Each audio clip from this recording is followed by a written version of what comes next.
Hi friends! How's everyone doing? I wanted to sit down. Oh my god, I'm breaking everything. I wanted to sit down and chat a little bit because 2021 is coming to an end and here we are. Here I am, feeling overwhelmed. AF.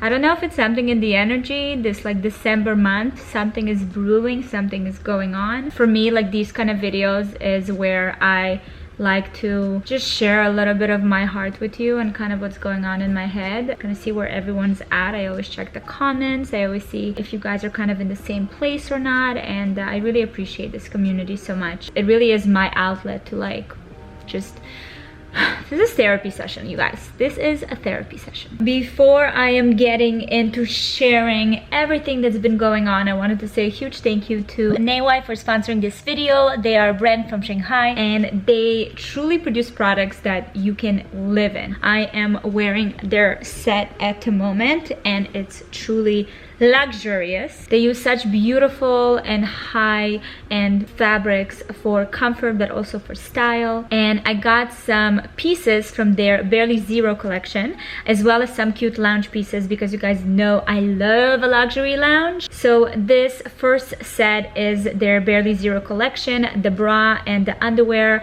I love that they're seamless. I love how comfortable it is. There is a built-in padding inside the top so you don't need to wear anything else. This is great for t-shirts or just like I'm wearing it with the loungewear. It's super comfortable. It feels so comfortable and so luxurious on my skin, something that I love to actually change into once I get home. For me, I'm no longer after like sweats necessarily. I love putting like a nice PJ lounge set and just like enjoying my time at home. I basically dress up to hang out in the house as well. That's how I live these days.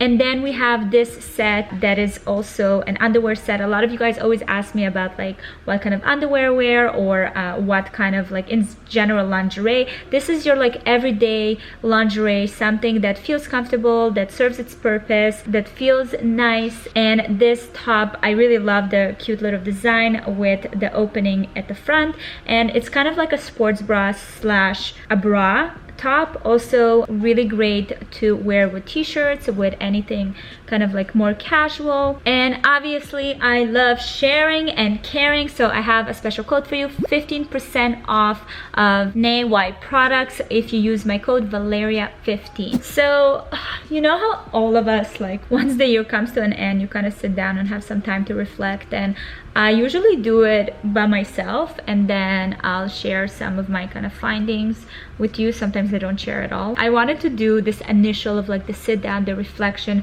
with you. So if you guys remember, I mean, thinking back this time last year, we were in Costa Rica. Looking back, it was honestly one of the absolute best trips we've ever done with the family. And when I say trips, it was truly like a relocation. We were there for like almost 3 months. Although now looking back, I feel like the first month and a half was hijacked by anxiety and just like people's hateful comments, assumptions, and things that were just really going out of hand. I was really affected by it. So I feel like the first month in Costa Rica, I was there but not really there. I was just like so consumed by all this judgment I received online because we relocated to Costa Rica during COVID. And you know, looking back now, I kind of understand where people came from. Some people just needed to let out all that toxic energy, but I also understand that we were still kind of unclear of what's going on. And like, look, a year went by, we're kind of still in the same situation. So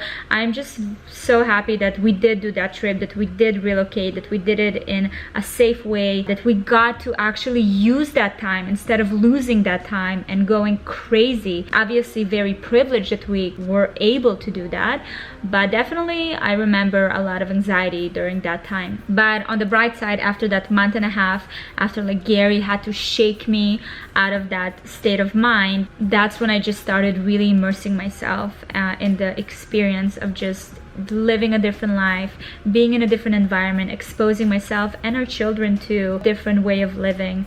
And it did a lot for us. I feel like even to this day, the kids always kind of remember a certain part of Costa Rica. Sometimes we have like these chats of like, hey, remember how we like climbed to see this waterfall?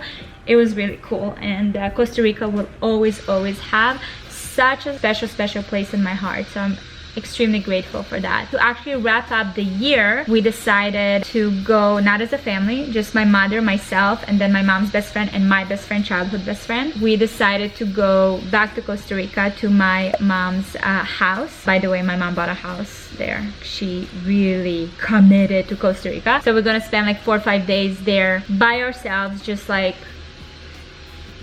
lying down and enjoying just a different kind of energy and very slow pace. I really don't appreciate that noise in the back. With social media, it's been truly a roller coaster for me, because now I kind of got to a place where I'm no longer fresh meat on social media. You know, like when you just like start realizing, holy crap, I'm getting older. But it in general is this a lesson that I've been learning this year, like in general, in social media, but also outside of social media, where I'm like, holy shit, I'm a grown-up now. I'm an adult. And I forget, and I'm like 31 now. I sometimes have to like snap myself out of this like comparison game, you know, trying to keep up with everything on social media game. It's truly like changing for me, like the way I use social media, the way I view social media, the kind of content I create. And I found that I really wanted to, you know, each platform have its own unique place. Like this conversation I can never have on Instagram. This can only be on YouTube with like my tight community. I still like, I love fashion. I want to do fashion and other things. Like with the family vlogs, I'm sure you noticed, we stopped doing them and we only kind of focus on vlogs for like special occasions, because my kids are getting older and I want to give them the space. I want to give them that comfort and feeling safe to be who they are, to act how they want to act without feeling like constantly someone's watching them. So I've been very mindful of that. So I know that a lot of people are missing the family vlogs, but I obviously have to think about my kids first and what's best for their mental health. That's the reason why we kind of steered away from family vlogs. But you know, I still share some family moments on Instagram. I always love sharing my life with you guys, but now I'm very protective of the kids, and I just want to make sure that they just feel safe to be who they want to be, and that's all that matters. Like I mentioned in our last chat, you know, to do something that will give me an opportunity to have deeper conversations, exploring more. And I did mention the podcast, and it's still something I really want to do. I'm just trying to be very mindful about where and when I do it, because I have a lot of things going on, not only in the work front, but also at home, you know, with the kids and their school and their homework and projects and fundraisers and like play dates and Also, on a personal note, you guys know that we've had Nori for many years. Nori is part of our family and she's been with us like for 8 years. And just recently she went back to Toronto. She actually works at the Varee company now. She's still obviously a very significant part of our family and she's gonna come visit, but she's no longer with us as a nanny or caregiver. So it's been also like a very big shift for me of, you know, having someone that was literally like my guiding light. Like Nori has been with us and just gave me the opportunity and space to go after what I wanted to create with social media, all that stuff, because I knew that my kids are taken care of. It's a very big shift to go through as a mother, to all of a sudden like lose that person that you're like, my kids are good. But again, change is good, change is good. Like I kept telling it to myself over and over again. It's a year of change and we are still here in Miami. I really want to live my life in a very dynamic way. I want to experience everything that I can and not to wait and save and like, you know, when I'm older. Like I want to do everything now. Hi, my love. What are you shooting? I'm just shooting a sit down. I'm just talking. How long are you gonna be? I don't know. I'll let you know once I'm done. Okay, go do your homework. So living in Miami has been just a big change, but a change that I'm very happy about. After Costa Rica, I really wanted to make sure that I'm not doing things because of fear. This move was one of those things. So anyways, we are still finding our place. We've been here for like 6-7 months now. We're slowly getting into the rhythm. The kids like their schools, they have their activities.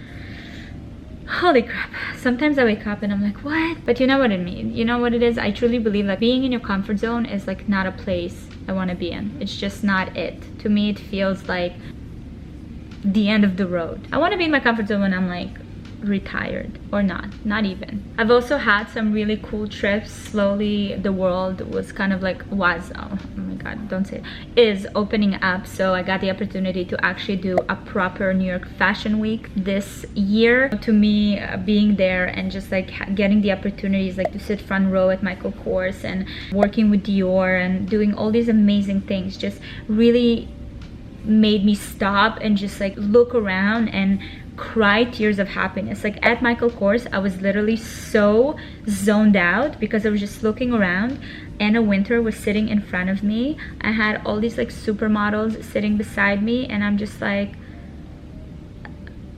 the seat had like my name. Do you know what I mean? Like it had my name. It was very, very special. I think it came at a right time because I was so focused on creating content, you know, in my own little room, like in our house during the first lockdown, where we were completely locked down, and then in Costa Rica, isolated. It was just like isolation for so long that all this hard work that I was putting in, I was just like, what is this for? So I feel like when I came to New York and I actually got to meet people and see peers and see people that like watch my channel, and like just being out there and interacting with humans again, it reminded me of like, oh, this is why I do what I do. Like this is why I work so hard. Like this is the outcome and this is the rewards, you know? So it was very special. I did not expect it to be so much. I feel like I downplayed the amount of organization and preparations that needed for that. So I definitely learned my lesson there, because I literally packed for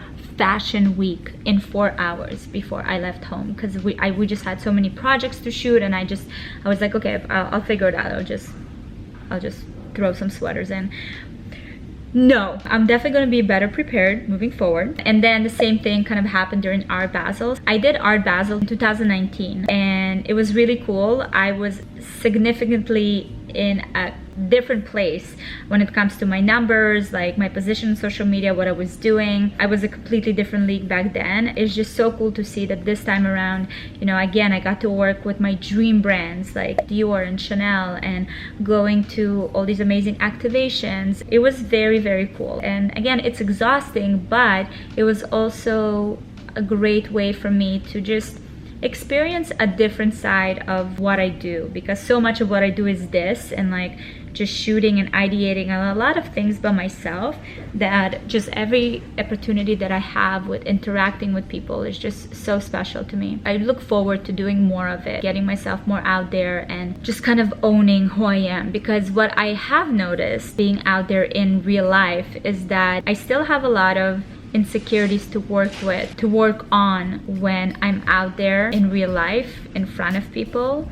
Insecurities that don't exist when I'm sitting in front of a camera and when I'm just by myself. Like those I figured out, but once I'm out there in the world, I find that in certain situations I kind of like go back to like playing small and being a little like gray mouse.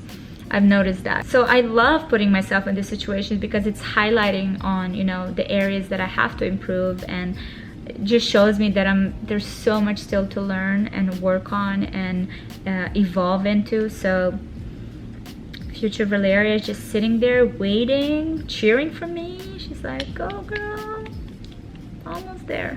Yeah, almost. On this aspect of like the brand, this has probably been the hardest year for me personally, because it's been a lot of setbacks, and I feel like everyone that owns a brand or try to, you know, build their brand in this year and a half, it's been a freaking disaster. Just from delays with production to miscommunications to a lot of very expensive mistakes to hires that didn't really give what I thought would give, and we just had a lot of changes, and it's very difficult to do when we're obviously like self-investing in it. What we make at Valeria Inc., we kind of reinvest in Varese, so I really want to make sure that we have control over everything that we do at this point, and it's not just like I'm giving my name on something and that's it, just go and do it. I have this like very strong urge to learn everything myself first and then expand, and right now we're still in that learning stage, which is very difficult to do when there's also the pandemic and all these like inflation, delays,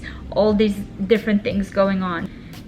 It's really a hard journey to go through and to this like frustration can get to you, and I feel like it's getting to me, but I am so stubborn about it, and I know that my vision needs to come to life, and I will do whatever it takes to get it there. I'm talking specifically about kind of our expansion and our focus on moving to like ready to wear and more of apparel things. With Varie, with the accessories and the jewelry and all of that, that's like we figured it out. But the actual creation of garments, things like that, like that's where we're learning a lot as we go, and fingers crossed we'll get there. I just wanted to share with you because I feel like this entrepreneurial, you know, life that is sold online is just, it's so romanticized. You really don't see all the frustrations and the disappointments and the tears and the money you lose constantly because of, you know, mistakes, if it's yours or other people's. So it's a lot. Hi.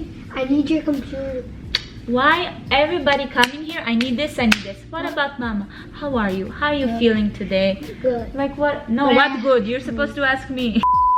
I'm really hopeful, and I think 2022 will be very special. I feel like 2022 will be the year where I figure out in all aspects of life. Maybe not all of it, like I won't figure everything out, but like the majority, like what I'm seeking to figure out, I will figure out. Yeah, I'm just excited to take you with me and to continue having these like really open conversations, and I hope that the podcast will happen so we can just continue to learn together more and to talk and to really dive into different things. But 2022, that's not a 2021 problem, that's 2022 problem. And honestly, I just really want to like for my kids to be happy and healthy. That's it. I just want to be zen. Huh? Okay, I'm gonna come help you. Okay guys, thank you so much for coming to my TED Talk. It's interrupted now by Benjamin Lipovetsky that can't find my computer. I need